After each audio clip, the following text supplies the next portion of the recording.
Good morning, colleagues, and welcome to a debate on real-world learning, bringing education to life.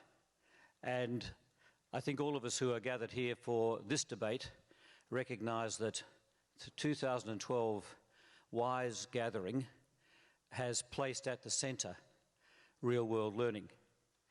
So there's a sense, I think, in which all of us believe that what we have witnessed over the last couple of days has put the emphasis upon what in learning these days needs to be relevant, applied.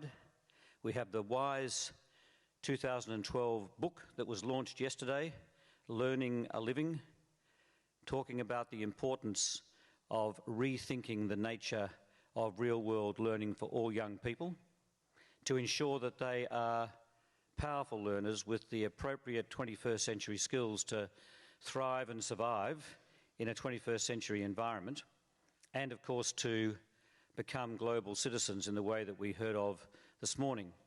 And in addition to that, Andreas Schlager's presentation last night put skills at the centre of the agenda and again made clear that we are talking about new skills for a new world of work, and that if we don't put the emphasis on real-world learning, then we will not be preparing young people adequately for what is now their emerging present, let alone their future. So, colleagues, welcome to what I hope will be a stimulating debate. Can I just alert you to the fact that it would be helpful to all of us if you would switch your mobile phones to silent. I suggested in a previous debate that you might switch your phones off, and people indicated that that would be impossible. So just a silent would be a good move. You're aware of the fact that we have translation in 4 languages, and you will see that we have the opportunity to contribute through Twitter. So please, both in this auditorium and more broadly, we are looking forward to people contributing their comments, and I have an opportunity through my mobile device here to pick up on Twitter feed, and I'll play those questions in to our conversation. Can I just also let you know that in preparation for this debate, we had the challenge that was expressed as too often learning is passive and theoretical. There's ample evidence that motivation is increased and learning more effective when the process is participative, relevant to real-world issues. We asked people if they might respond to that, and can I let you know that 87% have responded in the affirmative, namely that in fact too often learning is passive and theoretical, and we do need to increase the applied and the relevant. My name is Tony McKay. I have the delight of being the dialogue or debate chair, and I now want to welcome a most remarkable panel. And we have been communicating with each other over the last few days in preparation for this morning's debate. So I'm going to ask each panel member if they might just introduce themselves by name, by location, and just to give you a sense of where they are coming from in this debate. So, Noor, let me start with you. Okay, great. So my name is Noor Dukmak. I'm a third-year undergraduate student at MIT, and I major in math. I'm also on my way to completing a teaching certificate so that I'm licensed to teach in Massachusetts as soon as I graduate. And I don't know if you noticed from my voice, I'm a little sick. Actually, yesterday I was losing my voice, and I was, scared that I wasn't going to be able to be here today. But luckily, I don't know if anyone has heard of the debate about who's more important, the doctor or the teacher, right? And the doctor takes care of the teacher, and the teacher teaches the doctor, and now I've realized the importance of doctors. So that's me. No, it was great that you are here, so thank you very much. Marwan. I'm Marwan Tarazi from Birzeit University in Palestine. I'm currently the director of the Center for Continuing Education. And I started off at the Center for Continuing Education. I mean, by default, by design, continuing education is supposed to do real-world learning.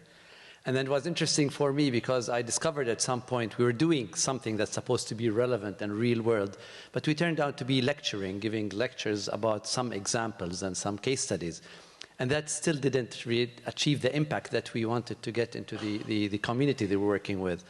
And slowly we realized we had to go actually more than real world. We had to go out and do things with the community, with the people, with the trainees that we were working with. And lo and behold, we discovered that we ended up, our mission changed from training unit to an institutional capacity building unit, because this is basically what it took to build the capacity of education, of institutions. You have to train, and you have to work with them, and you have to do real work with them. And then we shifted, we didn't shift, one of our key focus areas is institutional capacity building for educational institutions. And having gone down that path, we ended up working a lot with the concepts, which we started off with adult learning and adult education. We started off putting them into basic education. And this is where I'd like to bring into this session, I hope. Thank you, Mohan. That's wonderful. Paul. Thanks, Tony. I'm at the other age extreme to know, as you can see. I'm currently in Singapore at the National Institute of Education, where I'm Dean for Graduate Studies and Professional Learning. And my main challenge in Singapore, and by the way, I want to thank Andreas very much yesterday for giving so much visibility to Singapore. I've got to live the reputation down now. My main challenge at the Institute really is to provide opportunities for in-service teachers to continue growing, to maintain their passion for teaching, but more importantly, to make sure that their own personal interest resonates well, I think, with the needs of education in Singapore under a changing landscape. My professional interests are rather diverse. I recently launched something called the Rice Bowl Index, which is a tool to educate planners on how to look at food security. So that's adult education in a sense. I'm also a fish farmer on the weekend, and my interest there really is to look at giving experiences to my students. I teach a class in resource management, some real-world, real-life experiences on my fish farm. I'm really looking forward to contributing and participating in this particular dialogue. Yeah, thank you. Paul, thank you very much. If I could just ask for the house lights to come up a little brighter. It's, you can see us, but we can't see you. So if you can just bring the lights of the auditorium a little brighter, that would be great. Could that be communicated? I think, is that getting brighter? Yeah, wonderful. Panel, can you see people out there now? Just. Okay, so as bright as possible would be wonderful. Thank you very much. Okay, the process that we're going to use is we're going to divide the debate into 3 parts. We were going to make it 4 parts, and the first part was going to be about the compelling case for real-world learning. But I think most people in this room do not need to be convinced of this. Everybody is now saying, as the 87% who voted in the poll said, that this has got to be the way in which we think about not just simply what the emphasis might be in learning, but how you would reorganise learning, reorganising learning to ensure that the real world is very much part of the way in which we think about teaching and learning. And it's often expressed now in terms of problem-based, inquiry-based learning. So I think we're going to take as given that most of us know that this is what we need to shift to. Now, if there's any controversy about that, we'll hear that in questions. We've got 3 parts to the debate. The first part is we want to know, what does an emphasis, a shift to real-world learning look like in terms of curriculum and pedagogy? So part 1 is, how is it expressed in curriculum, and how do you go about real-world learning in terms of pedagogical approaches, teaching approaches? And by the way, what part does technology play? So that's part 1.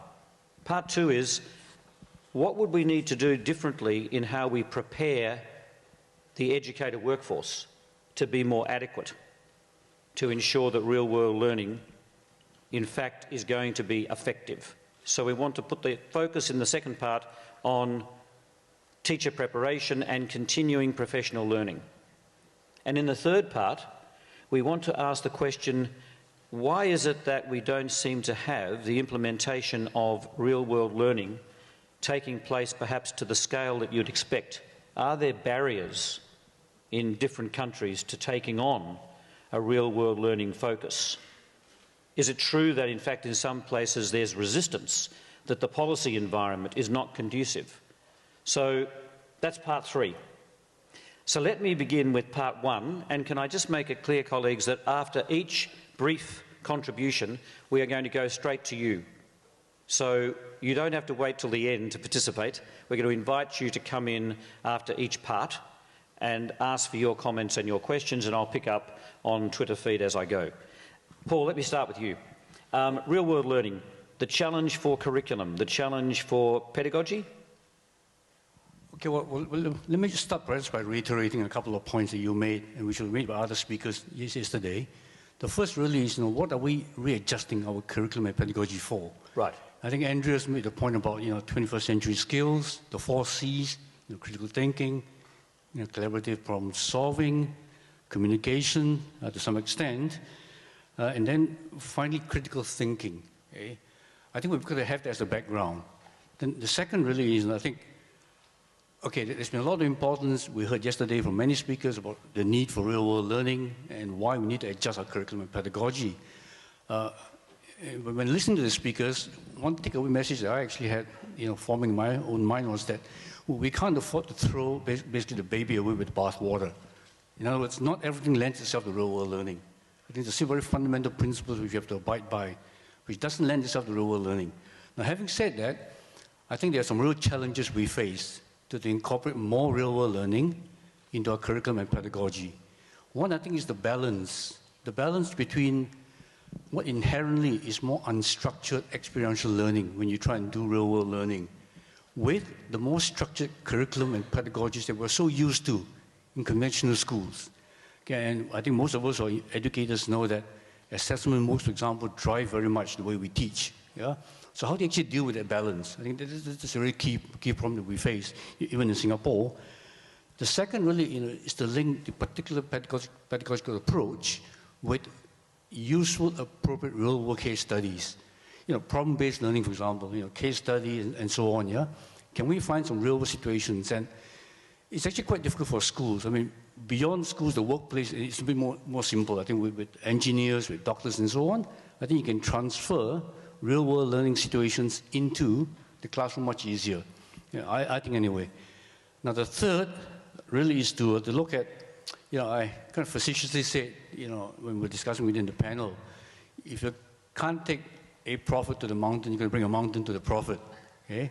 And this is where, if you can't take students to real-world situations, how do you then bring real-world situations into the classroom itself? How do we actually facilitate that? Now, this is where I really feel technology comes in. Again, most of us who are educators are very familiar with pedagogical content knowledge, the Lee Schulman concepts.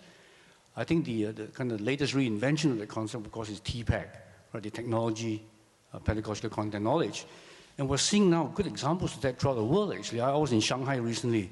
I'm surprised to find schools there, they are beaming classroom situations into teacher training institutes and having teachers actually dissect what the real teachers are doing in the classrooms.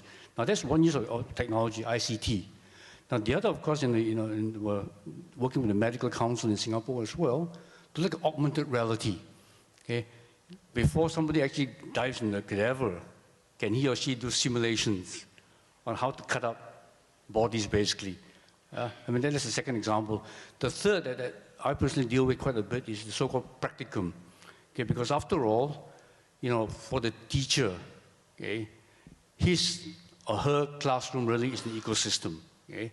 So being able to function in the ecosystem requires a fair amount of practice. So to us, the practicum is where the real world meets with the theory. I think I should stop there, I think, Tony. There's enough to get us going. I'm just checking to see the nature of people's immediate responses, and I'll come back to that. But, let me just ask you this, Paul, though. As you think about real-world learning and you locate that within a Singapore context, your primary site, but your comments are inclusive of whatever context, whatever setting, whatever stage of growth and development? In general, yes. Although one has to qualify one's statements as you look at particular countries. Yeah. Now, I've worked in some of the poorest areas of the world, yeah, basically trying to train rice farmers. And our real-world real-world learning there actually is to have, for example, field schools located in farmers' fields themselves, yes. where they actually learn the principles of biology, and we have school children actually going to the schools to actually link what they learn in class with their parents' problems in dealing with, say, rice pest management, as an example. Yep. Yeah.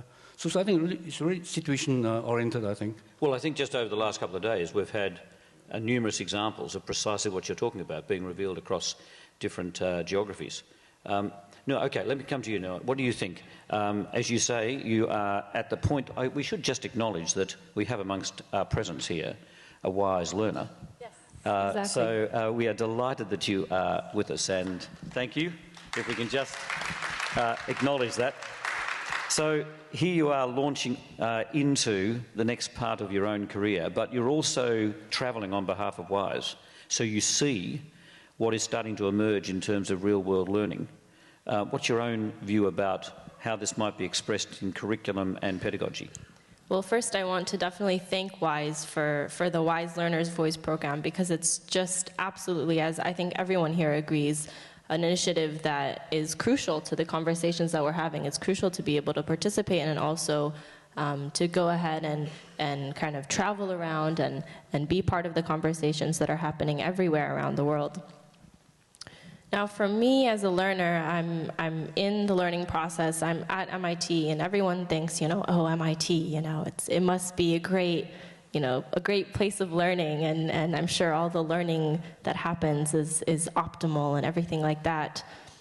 Unfortunately, even MIT has its challenges, especially in the math department. Math is definitely one of the more abstract and theoretical subjects, and to this day, a typical math lecture looks like, a professor coming into the classroom, performing for 50 minutes, writing on the board, and kind of just leaving. And unless a student is really, very insistent on asking a question, the professor is happy to do just that. So, I think these conversations need to keep happening everywhere, really. And we're all looking for answers. During my teacher preparation program, I was exposed to a lot of different teachers. So I actually taught at a Boston public high school. I taught calculus and pre-calculus for several months. And, that kind of speaks to the type of preparation that we're getting. Is it's really, in the classroom, and it's really practical and real-world experience in terms of teacher preparation, which is important. But I also personally made it a point to visit other teachers' classrooms and sit and observe, and I'd kind of ask the students, who's the good teacher, who are the good teachers, who are the bad teachers, and kind of observe what they did. And I came across several stories. One really powerful story for me was when a teacher told me that he knew a colleague who is a geometry teacher, who used to hold his classes like a court case. And he would divide his class into 2 teams, and each team was to, he would project a diagram on the board. The diagram had, shapes and lines and angles, and different values were given, and each team was to make a claim about the figure. So, angle A is equal to 37 degrees, and prove it. And all the while, the other team is supposed to be pointing out flaws in the arguments. And I think that this type of a setup reflects a real-world situation, not just in the legal systems. This is something that happens over dinner tables and happens everywhere whenever you're trying to argue your point. And quite frankly, I don't see why my combinatorial analysis class that I'm taking right now can't be set up in the same way. It's proving. So, I think that it's important when we talk about real-world learning that we don't only focus on changing necessarily the content of what we're learning, but also changing the process through which we learn that content. If you'll allow me to give another example, I love examples because I'm so close to this. If a middle school teacher notices that her kids are spending hours and hours trading Pokemon cards, or something of that sort, well, why not incorporate, the concept of trading or bartering into her math or science or even history lesson? And getting kids to think of problems, suddenly a math problem, suddenly a science problem becomes a problem that they're used to solving. And so, again, kind of using the process to kind of drive the motivation to learn. Well, you've got a friend on Twitter who says, to me, real-world learning is not about the content in the main, it's about the effectiveness of learning. Now, we might want to debate this, but let's just hold off on that for a moment. Marwan, how would you like to enter into the debate? I come from a place where it's, the ecosystem, the learning ecosystem at the schools is very difficult. And I think what I'm about to talk about applies to most of the developing world.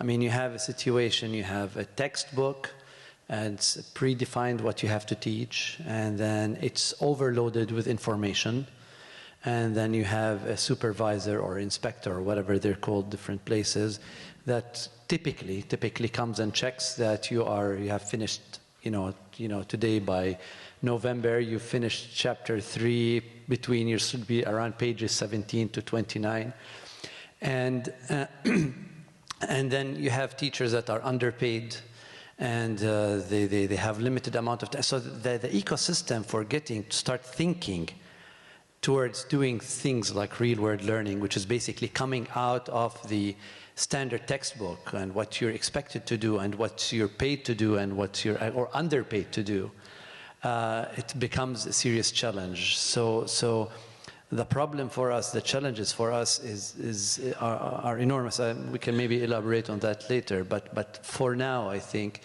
the idea is once you have a really rigid system, it's really difficult to start thinking about real-world learning or any of the new learning paradigms you're talking about, creative thinking, problem solving, research, etc. These are real values that you need to put into the educational system that the current system is not designed to, and it has very little entry points so that you can break this.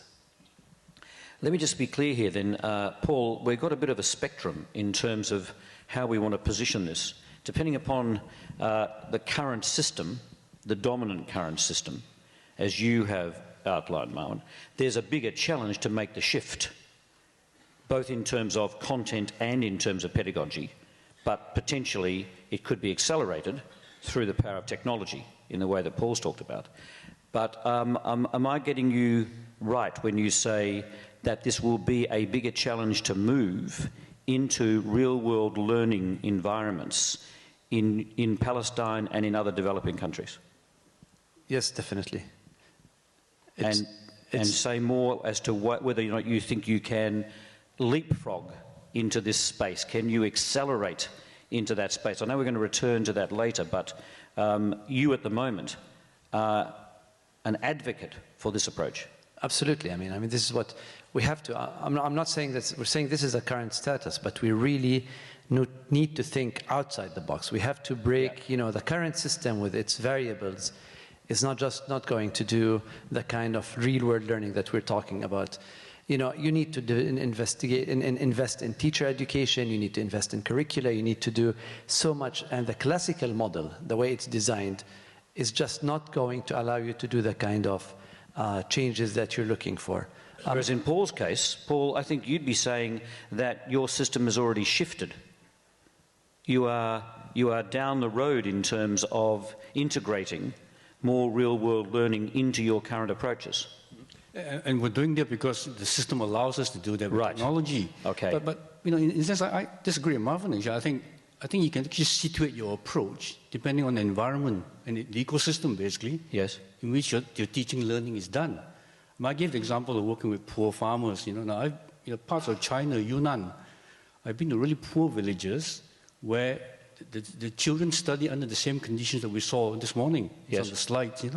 And yet the teachers have been innovative enough to bring the real-world issues into the classroom, okay? And then use basically the science to help illustrate certain principles.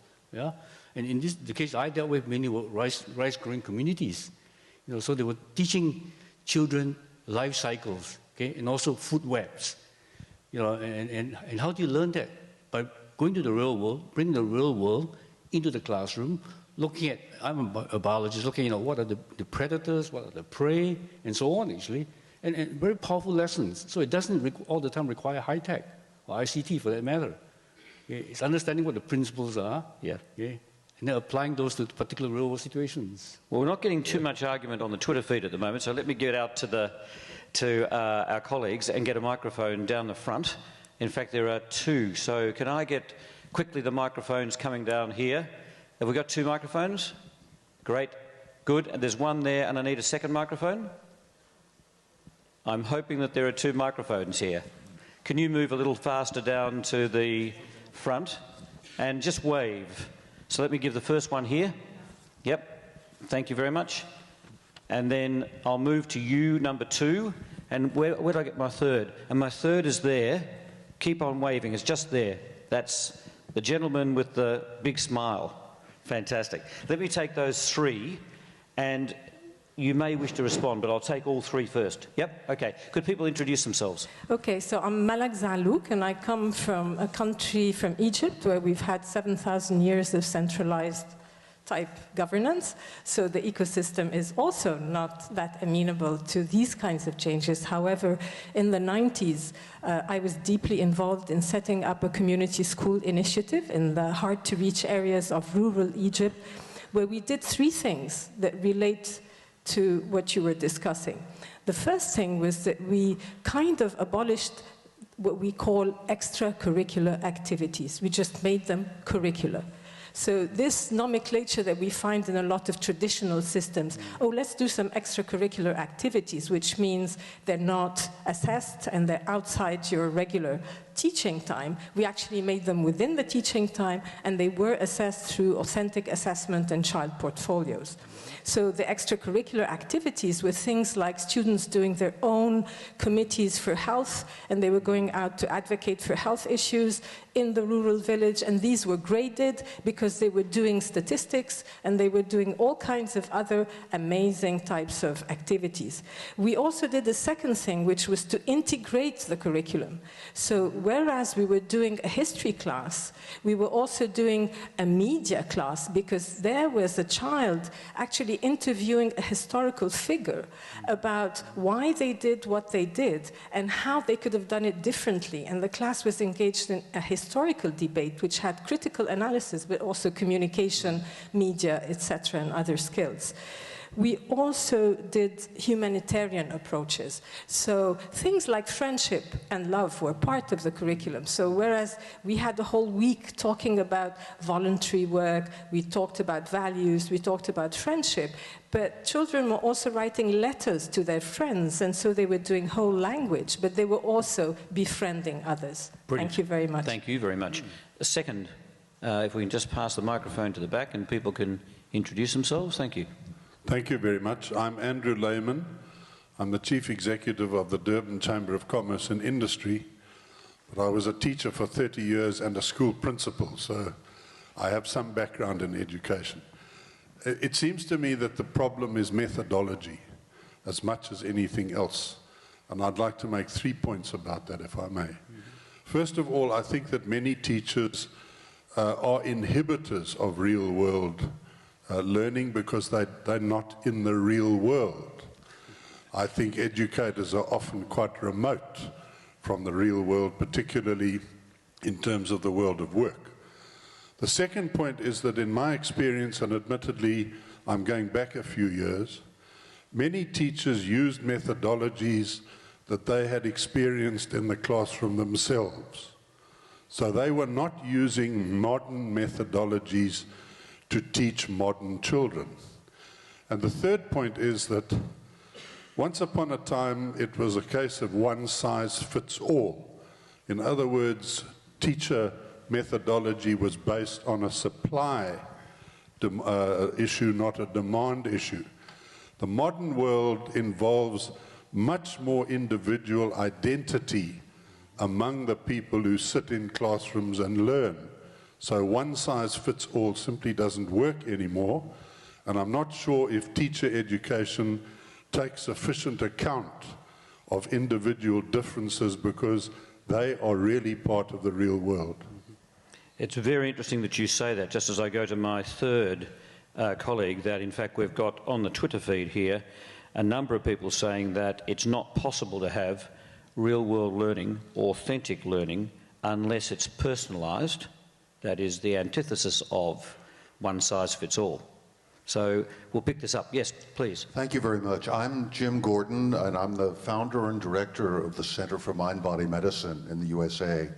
I'm a psychiatrist, and for the last 20 years, we've been working in schools to help teachers, administrators, and the kids in schools learn how to understand and help themselves. And we've worked in conflict zones. We work in Gaza. We've worked with about 40,000 children in Gaza, Kosovo, Haiti, as well as in the US and in Israel. And one of the things that's crucial to me, and I'd like to hear your comments about it, and I'd also like to talk with people who are interested in this kind of work, is that kids who are under stress, and particularly kids who are traumatized, and that happens in the US as well as in other places around the world, need to have a basic education in self-awareness and self-care. They need to learn how to help themselves and to be available to help each other.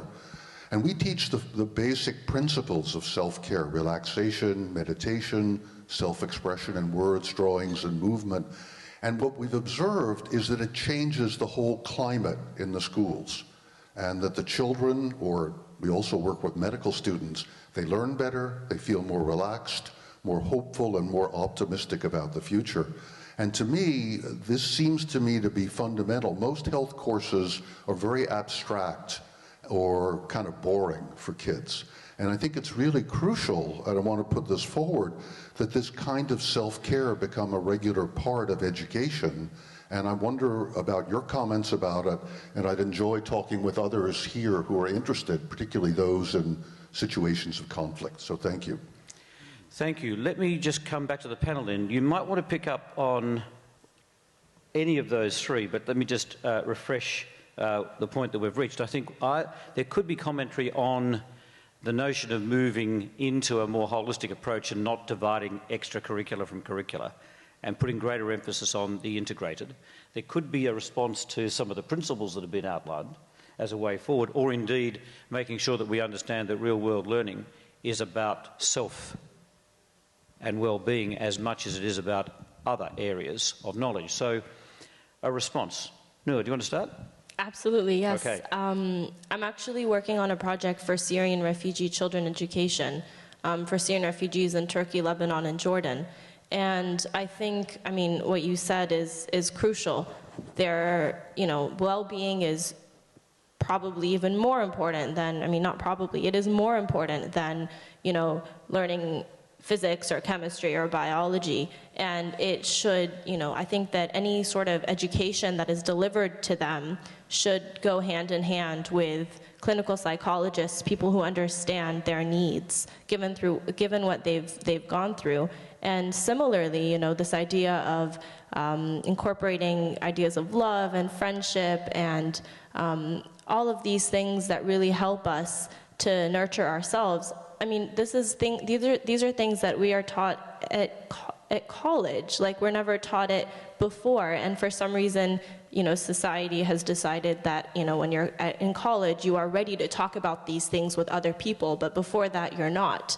And to be honest, they've helped me personally through my life and through my studies and getting through, academics. And I think it would be great to introduce, obviously there should be care taken in introducing them before, but I think that there's no reason we shouldn't. And I think that they can only enhance the kind of the school experience of children. Thank you. Marwan. There's two key points here. They're important. There's equivalent. I work in development. So basically we're looking at two definitions. One is relief and one is development, or I'd like to use the analogy. In relief, you have a problem somewhere, and you try to do some relief, immediate, quick interventions to improve a situation for a number of stakeholders, of people who need your support, need beneficiary. Now, there's something else called development. Development is when you look at something long-term, structured, that turns institutionalize a process, and this is what we're interested in. I mean, personally, this is what the work we're doing. The examples that have been given about working with communities and turning extracurricular into curricular, I mean, these are beautiful examples, and working with the well-being of children. I mean, those are the kind of things everybody wants, we're all dreaming about, and this is the kind of learning systems we want in developing world. And in developed organizations, a lot of this happens by default. Teachers can do it, schools are open to doing that.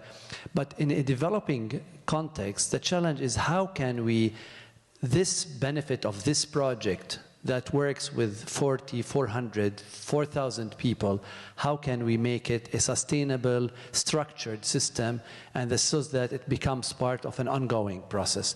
And this is sort of there's a difference between the two. We can learn from those models, but a very important challenge is how can we take this learning, institutionalize it, and scale it? Yeah. Scale at an affordable cost. It has to be scaled affordably.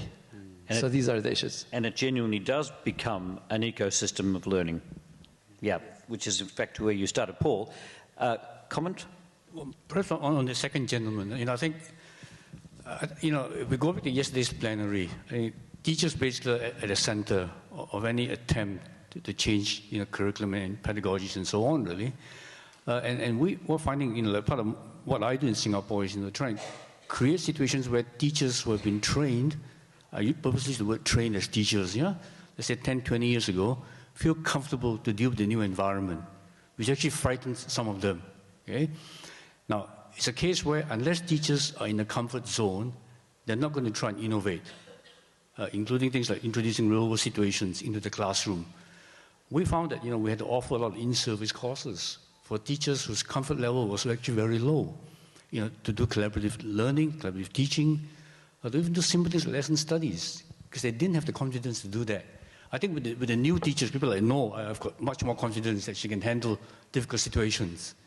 But it's the teachers who have been basically not exposed to some of the new approaches that are one of the most difficult groups of people to actually deal with, and yet we need them, basically.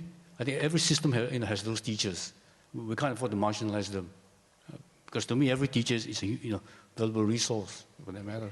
Well, let me move to teachers, and then I'll come back to the conversation. But let me just make two comments to you, because the number of tweets that are supporting the idea of eliminating extracurricular activities is significantly high. So that idea has now gained currency. And the other is that people are saying to us, ultimately, if you adapt the curriculum and your pedagogical approaches to authentic, real-world learning, it requires a different kind of learning environment. And a number of people are saying that our concept of school as an institution will need to change quite significantly. It's not just a question of changing the organisation of learning, it's a question about changing the environment for learning as well. But I want to come to the challenge, because there has been a little bit of pushback from some people who have said they are in the real world, even though they're teachers. So we're getting a little bit of resistance to this. Let me take you into part two of the debate, because it's clear that unless we think about teacher preparation, ongoing development of the educator workforce, and indeed a more differentiated workforce, calling upon many more who can come into the learning game and be part of the teaching learning process, if we don't really attend to the preparation of teachers and the development of teachers, then the promise of real-world learning emerging is unlikely. So, Paul, you are in a position where you're the Dean of the preparation for teachers and leaders in the National Institute of Education in Singapore, which some of us in this room regard as being the gold standard. What are you doing? Well, okay. Let me address the question in two parts, because they're related but quite different. Okay, the teacher preparation part versus the continuing professional development part. Yep. I think, as you hinted at the beginning, Tony, I think Singapore's seen some dramatic changes because we've jumped basically from a third world to a first world in one generation. So we've got lots of first world kids, but lots of third world mentality teachers. Okay, I'll probably get shot for saying that. Okay, but that's what it is. That's what reality is, really. So what have we done to try and address that? And let me just share a couple of things. You know, we used to think that building skills and knowledge for teachers, you know, is what's needed. So we started with a model for teacher prep that basically was address three components: attitudes, skills, and knowledge. We then evolved, as the country evolved, the second model of dealing with values, skills, and knowledge. Now we're now realizing that it's actually that's not enough. Okay? So we've got a new model that we're calling the V Cube SK model, which is V means values 3 times, okay? And then skills and knowledge. And the reason for that is that we're finding as our society changes and as we move from being a kind of a third world to first world country, people's values change as well. Learners' values change and teachers' values change. So we've got to address all those aspects. So in our teacher preparation program, we emphasize the V Cube, which is basically learner-centric values, and then teacher-centric values, and then community-related values. Now, to incorporate that in the curriculum, we have very specific activities. Okay? And this is where it goes, you know, for example, in terms of knowledge, building knowledge, we actually have collaborative learning, which we emphasize quite a bit. And that's where the real-world situation comes in. Now, for skills building, again, we try and facilitate that through collaborative learning, using real case studies. And one of the skills that we really value, which links to the values, is actually reflection. Because we've surveyed a lot of school systems, and we feel that not enough attention is actually focused on the teacher as a real reflective thinker. Okay? And again, I might be old-fashioned here, but I go back to David Kopp's learning cycles and all that kind of stuff, you know, which basically means that you've got to reflect on your experiences. Otherwise, you're not going to be a good teacher. But the final thing about values, which is very interesting, is that, you know, we suddenly feel that, okay, even though values can't be taught, they can certainly be imbibed by participating in certain practices. So as part of our teacher preparation program, we actually have, you could say, systematized service learning, okay, where the teachers have to learn values in a group, okay, and this is a collaborative team effort again. They've got to go and do a project, and it's not a co-curricular activity, okay, where they actually have to do some good and understand what values they're learning, both for themselves and for the community. So that's the teacher prep program. Okay? Now, in terms of professional development, again, very quickly, I think we look at it from the ex situ and the in situ viewpoint. Ex situ, I think Andrew showed that slide yesterday, the clip yesterday, about professional learning communities. About 2/3 of our schools now function as professional learning communities. And that's where, you know, in terms of the real world situation, the common learning, you know, lesson studies, for example, very common tool amongst those teachers to actually facilitate learning from each other. So a fair amount of emphasis on that. Yeah? And then the in situ is where, you know, I do a lot of that, and we don't even call it professional development anymore. We call it professional learning. Because as an academic institution, I really can't claim to significantly affect a teacher's professional development. I can offer opportunities for learning, okay, by either enhancing their content, you know, providing skills, you know, improvement, and so on, really. So that's a long way to answer your question, but it's a complex topic. It is, yeah. But look, we're getting a huge amount of Twitter traffic here. Marwan, but can I, as you come in, because you're starting from a different point, let me just let you know there are a few people saying one way of doing this is actually making sure that you ask teachers to give up control in the classroom, and others are saying let's actually expand the workforce. But what's your own view about this? I'm going to be morbid again. Okay. I'm sorry. But, you know, when you go I come back to developing world, I mean, you know, I talk about Palestine, I have real experience, but I mean, Palestine is doing way better than so many of the cases we heard in Africa today, where, you know, you have to go find teachers with, you know, hardly high school experience to come and teach. And this is, you know, I think you have 3 different calibers. But for us in Palestine, the teacher, I mean, I love what they're doing there, and my dream. I've heard somebody. I've been exposed to the Singaporean experience for some time now, and I love it. You know, I'd love to think that we want to get to that stage, but I think there are huge obstacles before we can get there. Yeah. And one of the problems, I mean, in our teacher preparation, is we have 60,000 teachers, approximately 50-some thousand teachers in the West Bank and Gaza alone. And those teachers need some serious training and retraining and development. And you have a limited capacity in terms of teacher education programs, and you have limited research capacity, and you have limited methodology to come. So basically, what we're talking about now to get to that stage is I think we don't have the resources, nor the environment, nor the educational system, nor the people that can do that. And we don't have $10 billion maybe. I don't know how much it would take to get teachers to that stage. So I personally, from that perspective, you know, I have a problem with that, and I'd like eventually maybe later talk about some ideas on that. But right now, you know, I think that there are serious obstacles that people have to be aware of. And what everybody keeps thinking, you know, people have to break out of this box that you can only have a good educational system. This is a charge statement. I'm saying that people say that you can only have a good educational system if you have good teachers. We have to think of an alternative model where you can have a good educational system.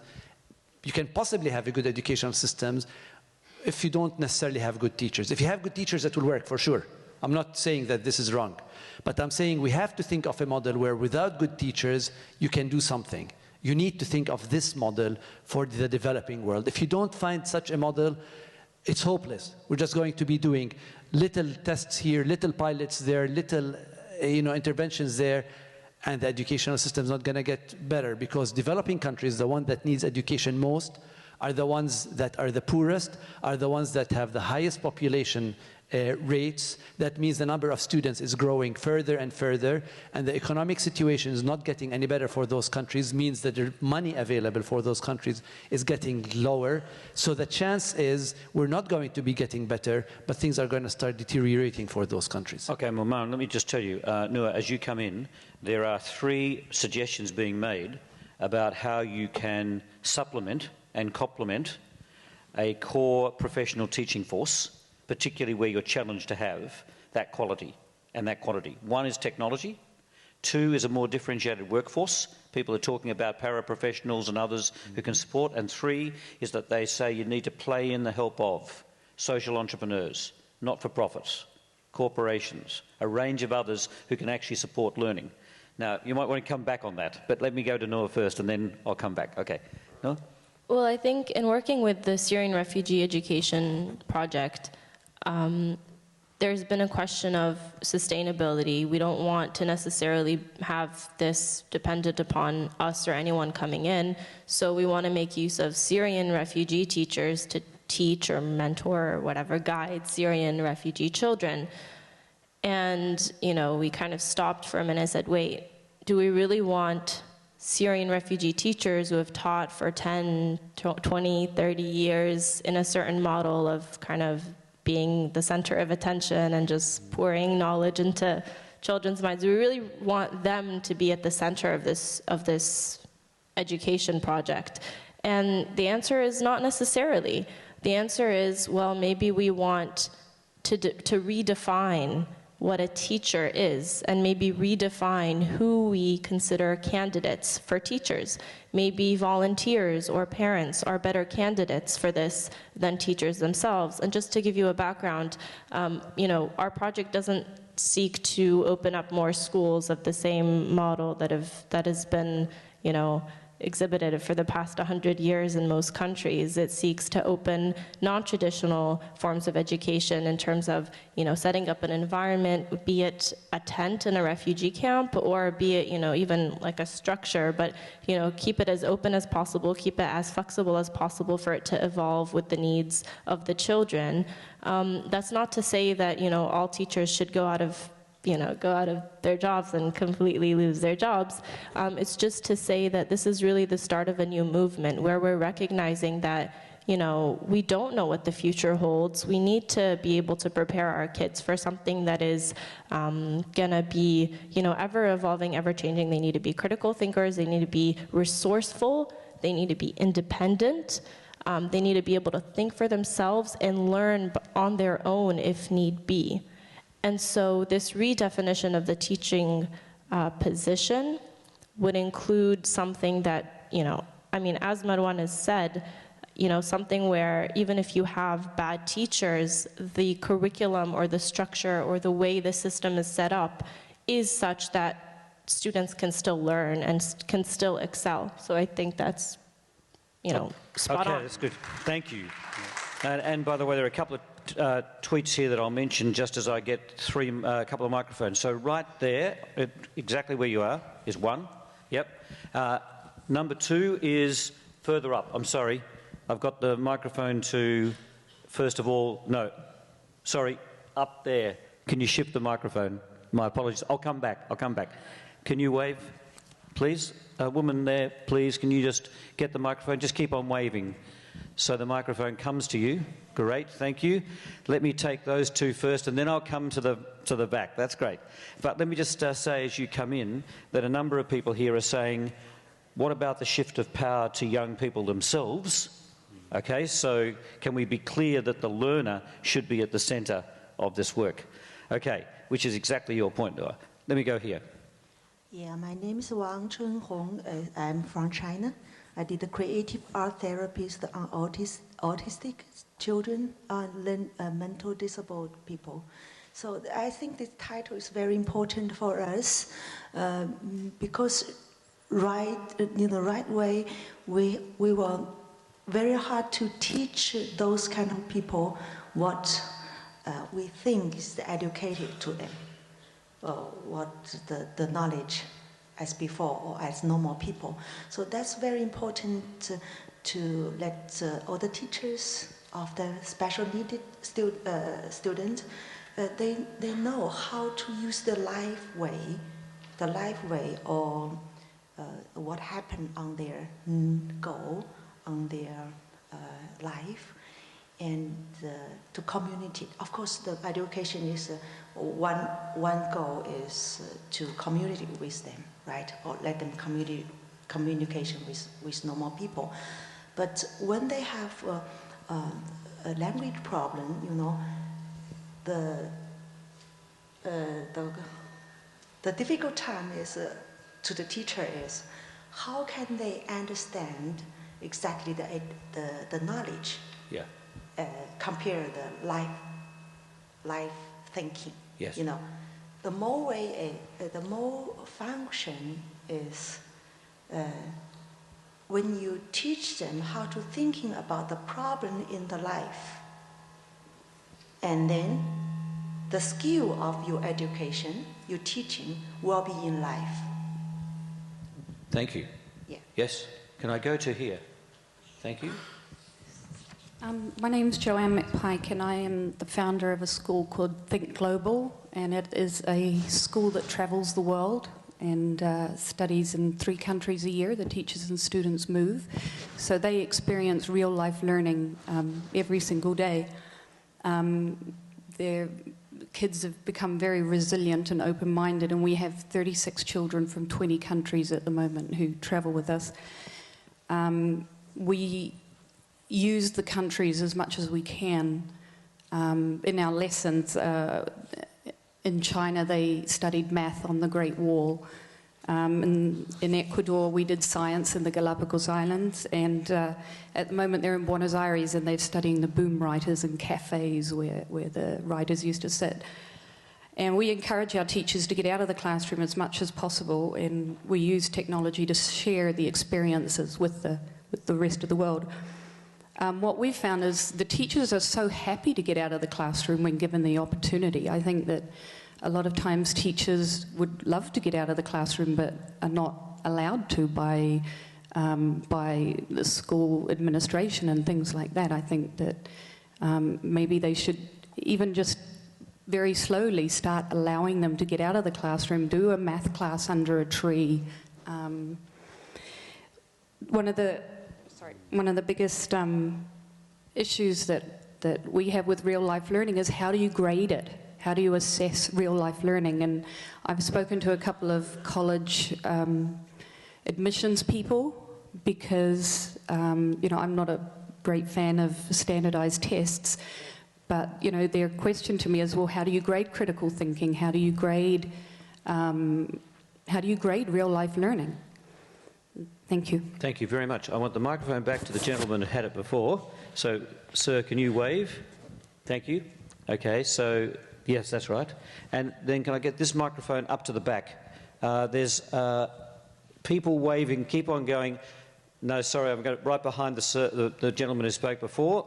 Wave right there. Yep, that's it. Thank you very much. So, let me go to you first.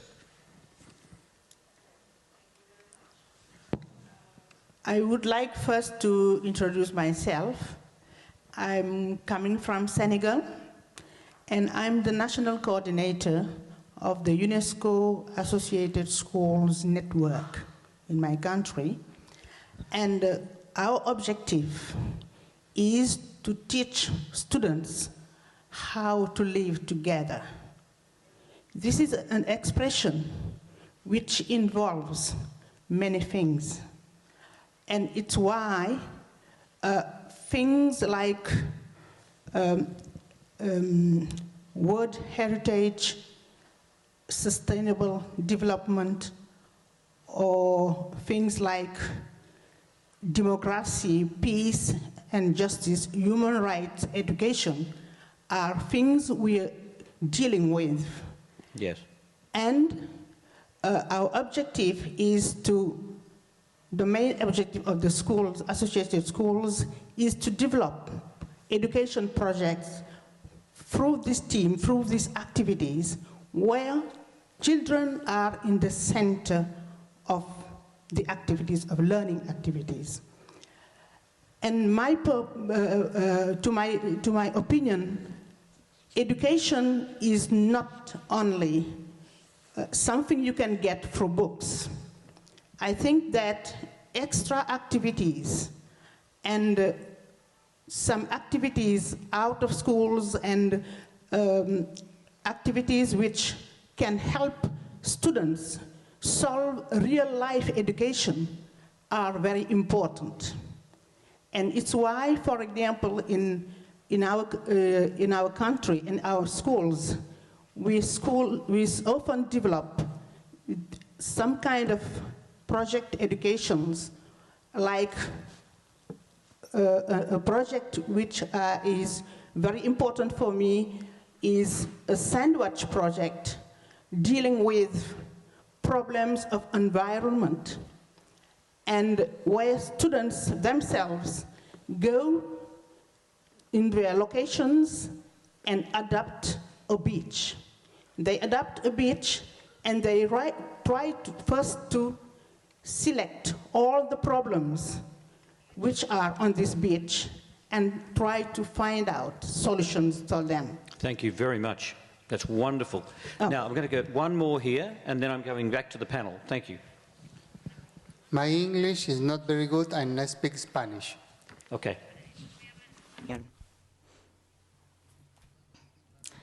My name is Martin Barrandegui. I'm a teacher in international schools in the University of Salta. I'm also a member of the OSA.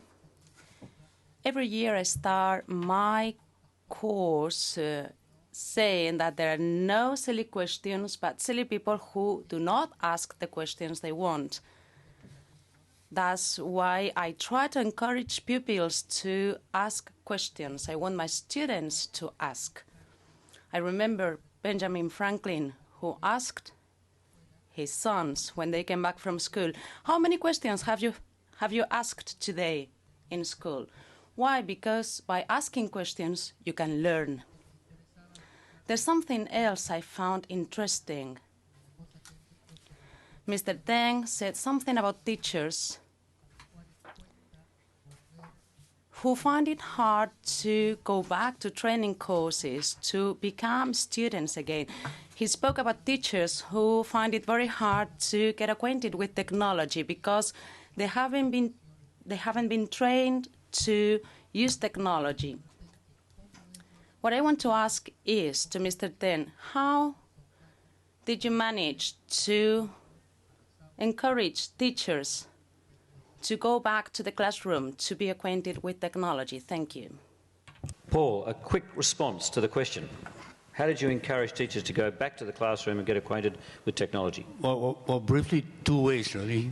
One is to develop in-service courses that are really experiential learning in-service courses, when they get to practice and deal with real-world situations. That's one, so course offerings as part of professional learning. Second is that we've got a rather unique situation in Singapore because the teachers are not financially hindered.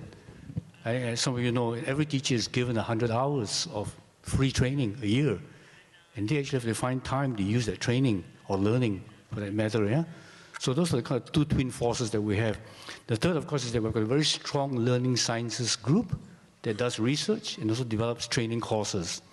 We've got quite a big group of people that actually are looking at various aspects of technology and the science behind using technology, which is why I mentioned TPAC just now, the technology, pedagogical content knowledge, which actually evolved from the pedagogical content knowledge. So those are the three pillars on which I think we encourage teachers to go back.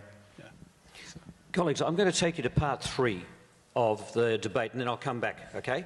But I need to ask you this, and I think, Marwan, you were the person that, in a sense, has framed the big question that we have before us.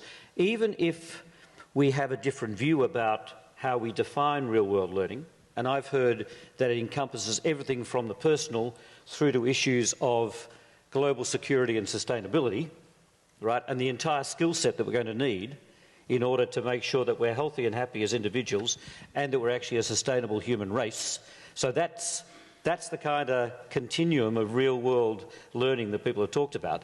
And we've got a debate about the nature of the role of the learner, the teacher, others who are going to actually participate in the teaching learning.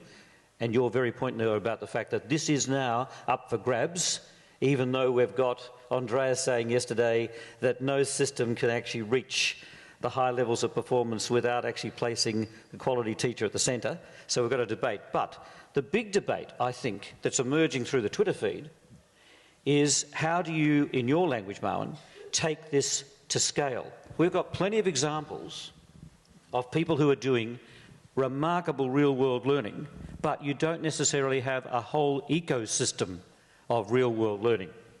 Now, this, I think, is going to be the challenge for us. And in some environments, the conditions are not that conducive. You've already raised that. So, Paul, start us off. Here you are in Singapore, already, as you say, having gone from a place which was certainly not at the top of the PISA scales. Yeah? So what's your next step in terms of progressing real-world learning? What are you now aiming for as the next generation of your work? Paul? Okay, technology certainly is a facilitator. Okay, and I think we tend to emphasize technology in Singapore because we're actually, in a sense, driven by the ecosystem itself. Because we've got learners, even young students, as you saw in the video clip, who are so versatile with technology. Okay? So unless we tap into that, we're actually missing a real opportunity, okay, to actually evolve into a more complicated learning ecosystem. Okay? I actually don't have a good answer for your question, but I think we're now recognizing the limits of technology and the limits of traditional learning, okay? Right. Both for teachers and for learners, which is why, back to your question of classrooms, you know? Yeah. We're finding now that we've restructured, for example, our institute, we've totally restructured our teaching rooms into collaborative learning classrooms. No more the kind of didactic lecture room style anymore. Yeah. Okay? Yeah. And that's made a world of difference for learners. Yeah, that's one. Second is the thing about project work and real life situations. There's a whole gradation. So we take people out to deal with real situations. But the core of that is still values. And actually, my kind of difficult task really is how do you maintain that passion in teachers, you know, to continue being a teacher and yet keep up with the times, basically. Okay? And to do that, we were putting in all kinds of facilitators at the moment, including professional learning courses. But this is only part of that. Okay? You also need other pathways, government policy support, for example. You need to have understanding family environments for teachers that actually want to improve themselves. I mean, all those add together. Yeah. So. Okay. No, you are the next generation. Okay. You're an advocate for real-world learning. How are you going to make sure that it spreads globally? And I want you to feel a personal responsibility to do this. Yeah? I absolutely do. Okay. If not me, then who? Yeah. First of all, I do want to point out that it's great that we're having this conversation, and it's great that other people are with us, and you know the statistic that we have on the survey. But unfortunately, most of the world is against us, quite honestly. And they say, well, you know what you say is great, and we agree that that's going to lead to some really great leaders in the world, and et cetera, et cetera. But it's not scalable, and it's not scalable in an affordable way. So I was actually attending a talk about the maker culture the other week at MIT, and in the Q&A session, one person raised their hand and said, you know, I'm the co-founder of Fab Lab in Egypt, and I'm approached all the time by funders and potential sponsors that say, what's the evidence that this is even worth investing in? And you know, she says, well, how am I supposed to show? You know, how am I supposed to show that critical thinking and all this great stuff is happening? And another person raised their hand immediately and said, oh my God, you know, please, whatever you do, please don't try to assess this, because the moment that you try to assess this, it's all going to go down the drain. And so it's almost as if he was saying that, you know, school, I mean, well, this is up for grabs as well, but you know, potentially school is there, and it's useful, and it has its uses, and there's assessment, and you should be tested for proficiency. I certainly don't want a doctor that hasn't passed his biology courses. I don't think anyone here does either. But maybe there is room for creating programs that are outside of school, that are you know, happening in people's garages or people's basements. The blurred line between formal and informal. Right. Okay.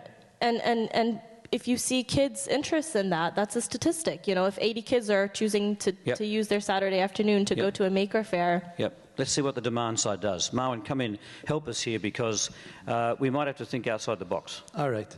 So I'd like to talk about a model that we're working on now.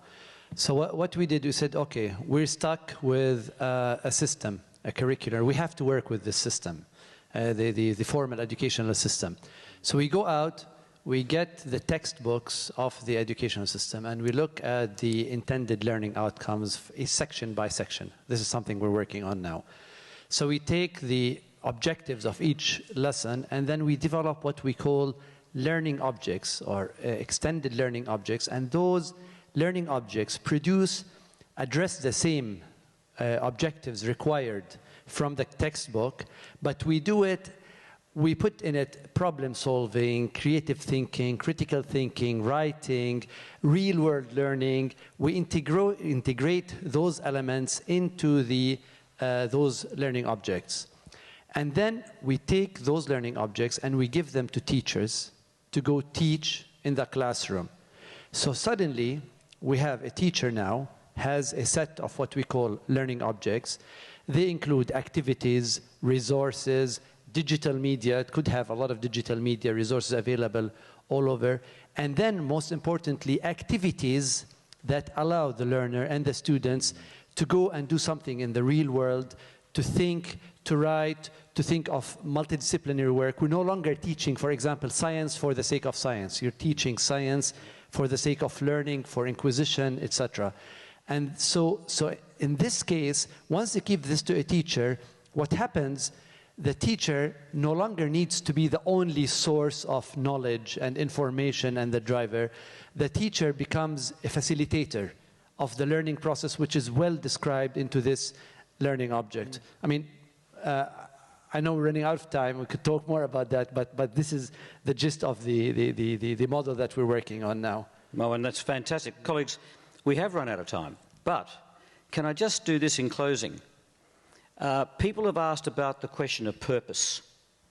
We talked about the fact that real-world learning is now a given, but a number of the Twitter feeds have said, can we be clear that real-world learning is in the service of appropriate skill acquisition, refreshing the skills you need in order to be successful in a 21st century environment, to help you to generate solutions to the problems that we face. That's why you need real-world learning. But thirdly, they're saying, and have a look at this in the WISE book, Learning a Living, the third level is create opportunities. that will allow us all to think about a more sustainable world. So this is just the beginning of a debate, colleagues. I'm sorry we've run out of time. We were started late by 15 minutes. We've been asked to finish right now. So with your approval, or even without it, I'm going to close the debate, but I want you to thank the three panel members. Thank you very much.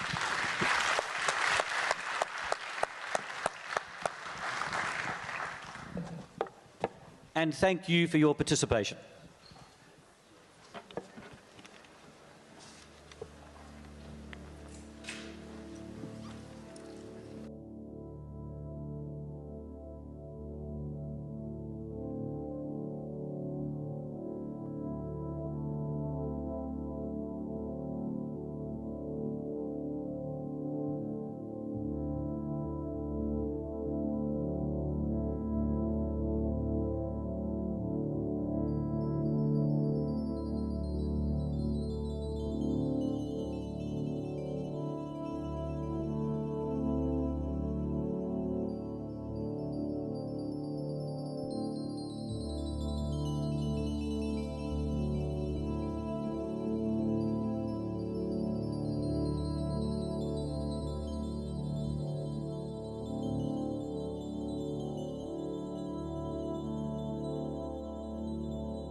Good afternoon.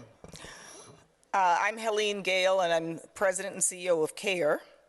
And I'm pleased to present today our work on overcoming barriers to equitable access to education. In the time that I have, I'd like to provide a brief background on CARE so that I put in context our work on education, describe our approach to our work in education, discuss some of the barriers to education and then programs that we're implementing to overcome these barriers, and finally, add some thoughts about areas for improvement in the future. CARE is a 70-year-old international humanitarian organization with a mission to end extreme poverty. We work in 84 countries around the world, and last year we reached more than 120 million people. Our work is comprehensive, but we place a big focus on education. We have programs in education in over 50 countries, implementing over 20 education programs and providing access to education for more than 5 million people around the world.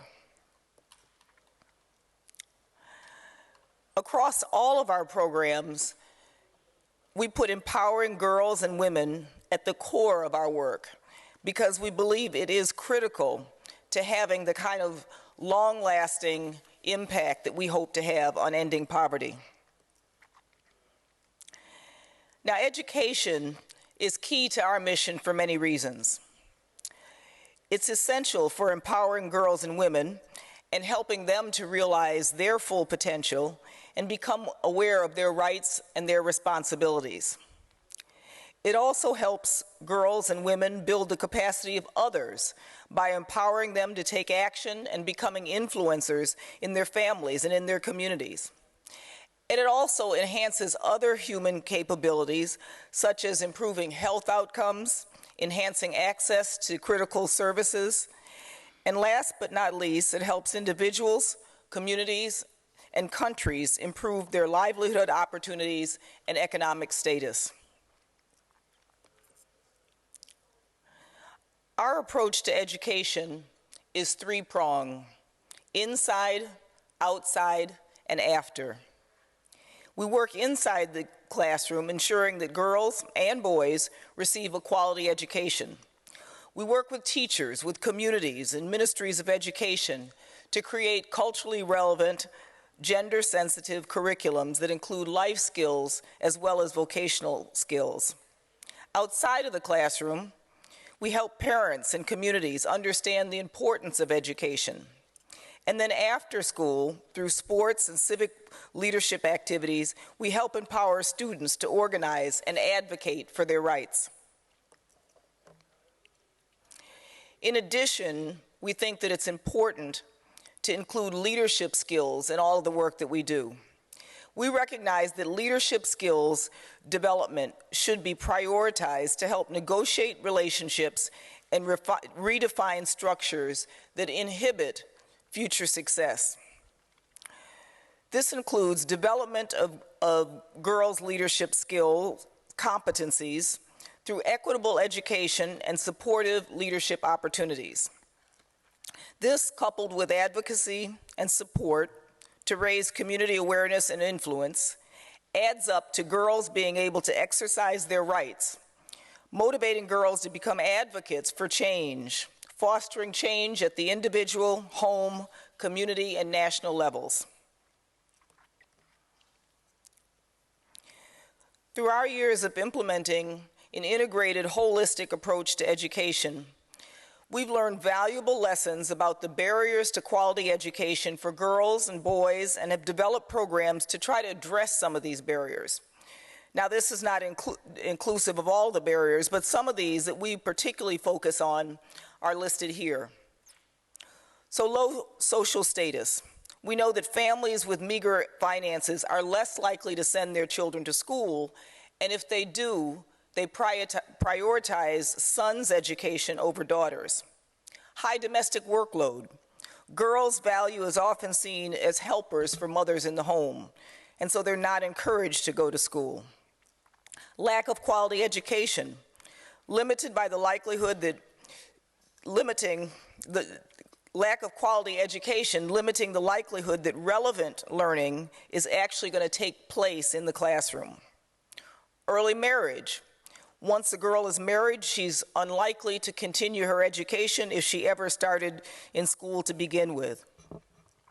Non-engaged communities.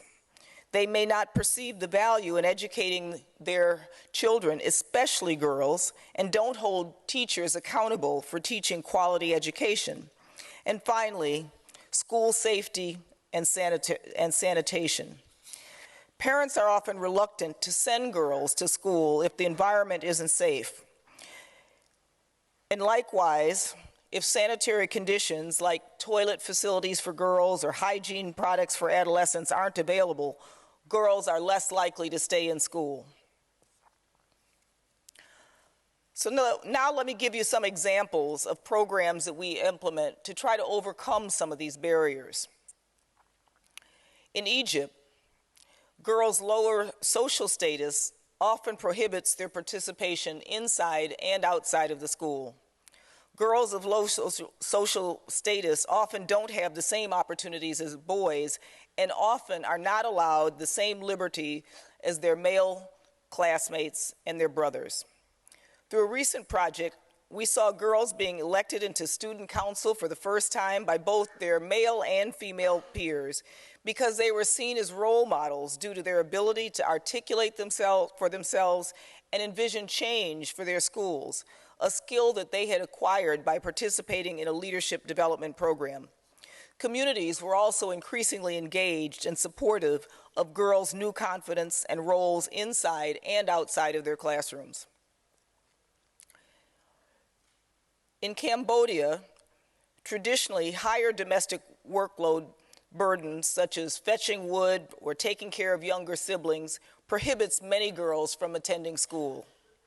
CARE has worked to ensure that schools are providing relevant curriculum and ensuring that caretaking of younger siblings isn't a barrier to school by providing early childhood education programs for younger siblings.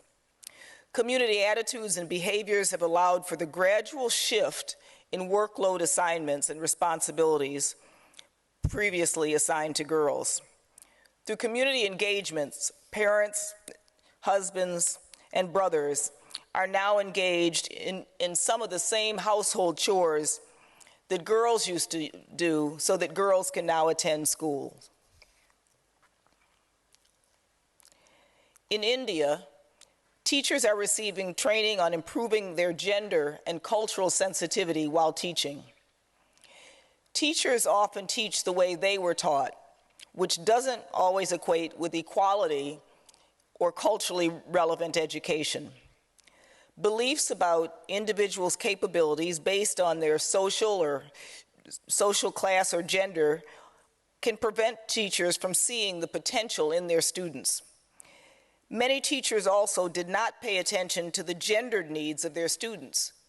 Boys and girls often learn differently. Through CARE's work, teachers are creating lessons that are relevant for the local context and including teaching methods that differentiate between their students' different learning styles. As a supportive network, teachers are also holding each other accountable for providing quality education to their students. In Bangladesh, child marriage is a very common practice. Thousands of girls who are not ready physically or mentally are married off each year.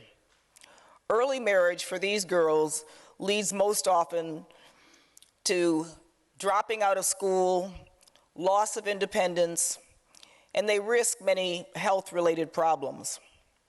Through empowerment activities led by CARE, girls have gained the confidence and the voice to speak up for themselves in their families and in the communities on issues that affected their educational and personal development. Through leadership development programs, they learned how to work together with their male peers to highlight issues such as early marriage and sexual harassment. These girls gained the support of local leaders and gained their support in declaring their villages child marriage free. And boys mobilize community members in advocating against sexual harassment, going door to door to gain the commitment of others to stop violence against girls. Shumi, pictured here, was almost a child bride, but instead is now a confident student. In Malawi, many parent-teacher associations and school management committees did not exist or weren't active.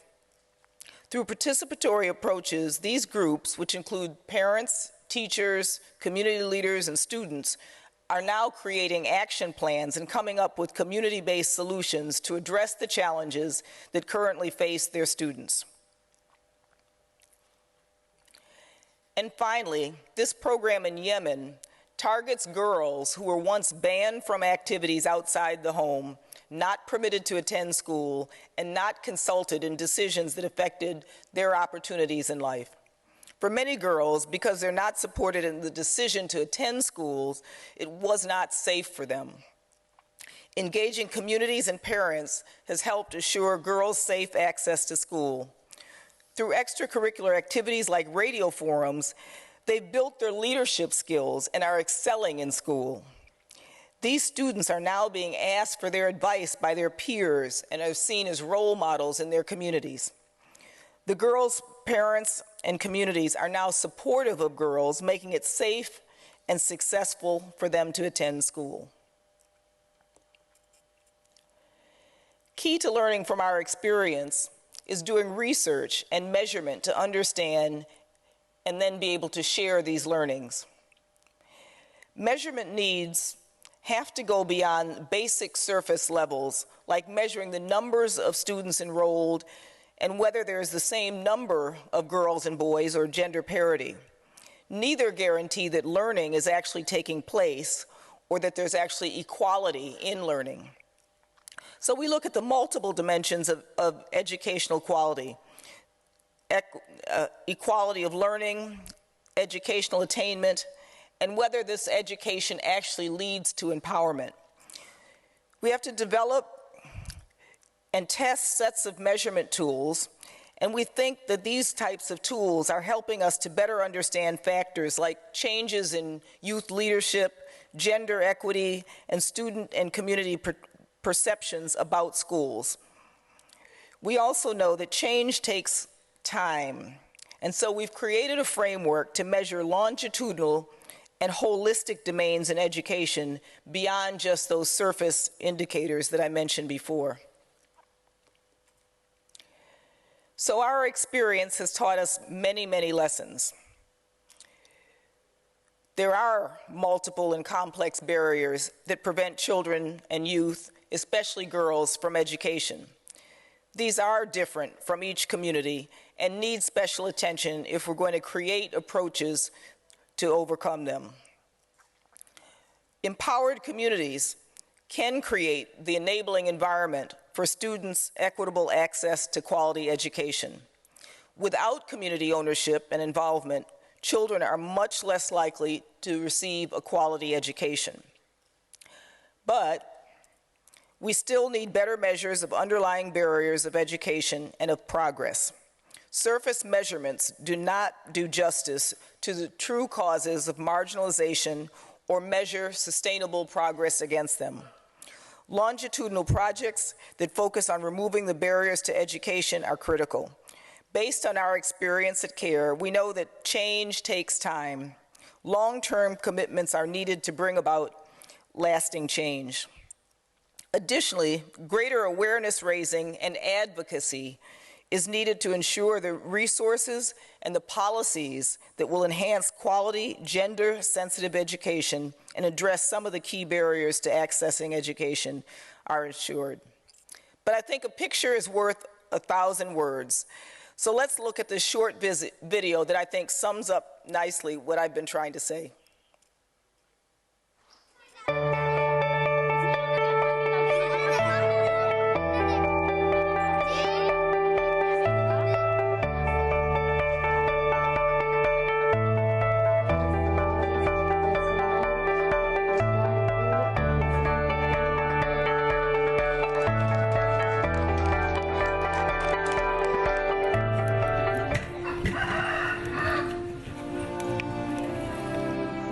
Traditionally, girls are socialized to be good wives. They are not expected to express themselves in public places or in meetings. Their mobility is highly limited. But thanks to education, things are changing, especially education programs that involve empowerment activities.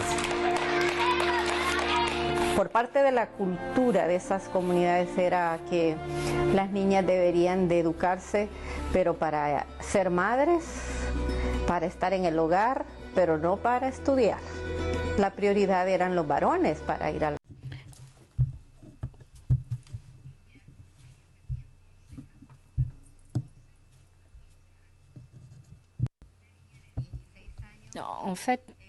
In fact, Dura es la frase.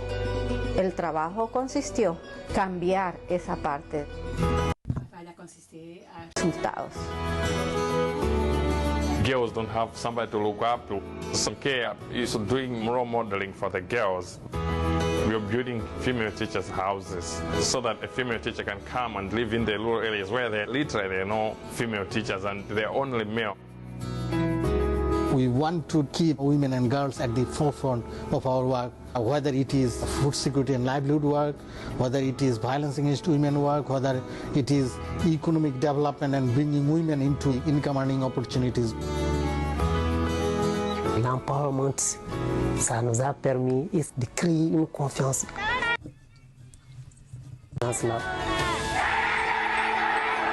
Pouvoir accompagner les femmes, les amener petit à petit vers le même niveau que les hommes.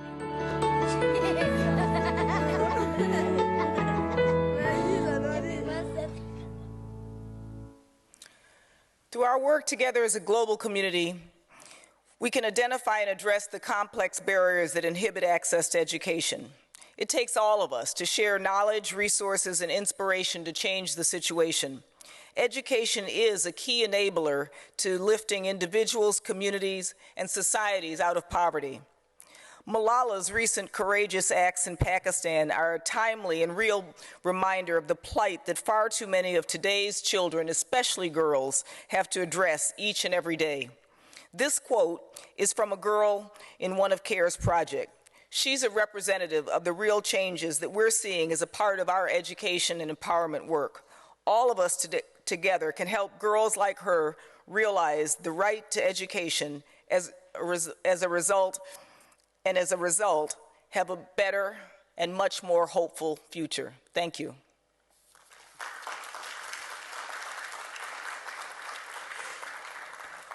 And I think we have a couple of minutes for any questions. Any answers?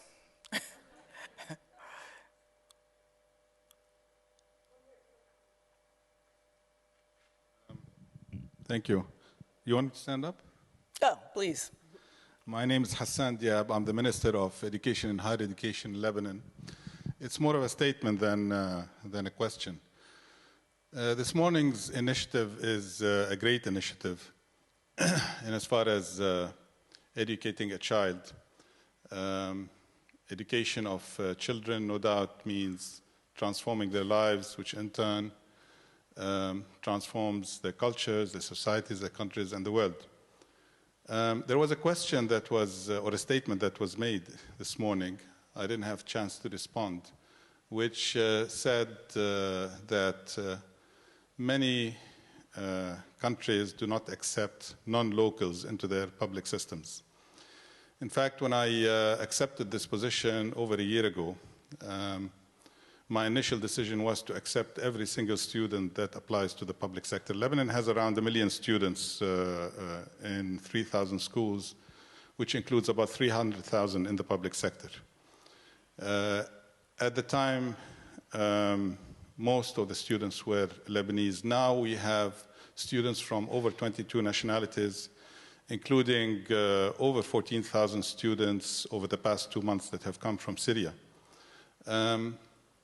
My statement would be if every government made such a decision, that would solve part, of course, not all of the 60 million that was quoted this morning, but at least part of that would be in absorbing a large number of students that are non-locals into the public sector.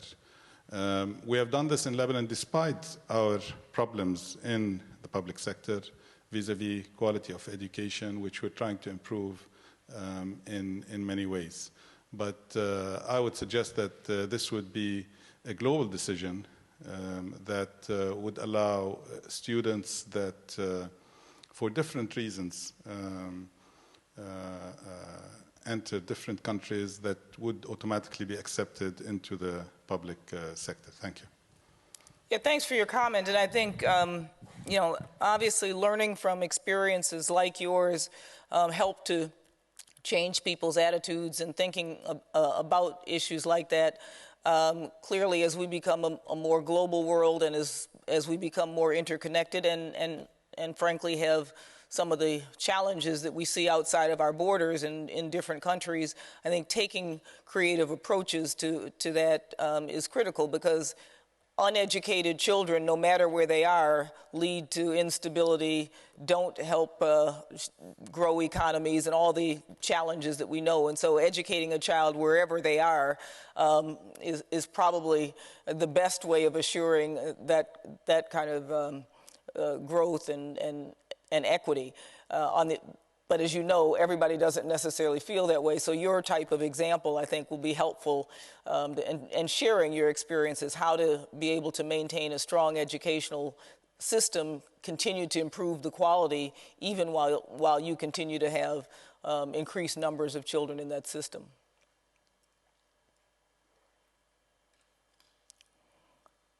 I think we have one more moment, and if we have, yes. Hi, I'm Safina Hussain. I'm with Educate Girls in India. You're in so many countries. One of the things that I wanted to ask you is we work a lot at the community level, and I see that awareness and things can really help bring more girls to school. But a lot of the times we have our politicians who come in the newspapers and say, for example, in Haryana, one of the states, and he says, we have the highest number of rapes, so it's better to get the girls married off at 16.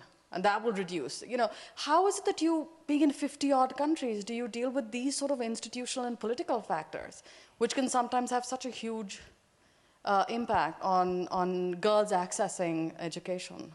Yeah, and I think, you know, and I talked about it a little bit, that having the engagement of communities is so critical, because if communities don't understand why it's in their interest to have their girls educated, then people will continue to put barriers in place. And so, you know, in the countries that we work in, we're very much involved with communities, make sure that communities understand why it's important to have their girls and boys attend schools. And that's how we've been most successful in kind of eroding those kinds of attitudes around girls' education. But it really does, you know, and as I also mentioned, it's long term. It's not as if one can just start overnight. It really takes a while, and it takes making sure you're working with the right community leaders, the right gatekeepers, and really helping to engage communities so that they start to understand why it is in their best interest to get their girls educated. And I guess.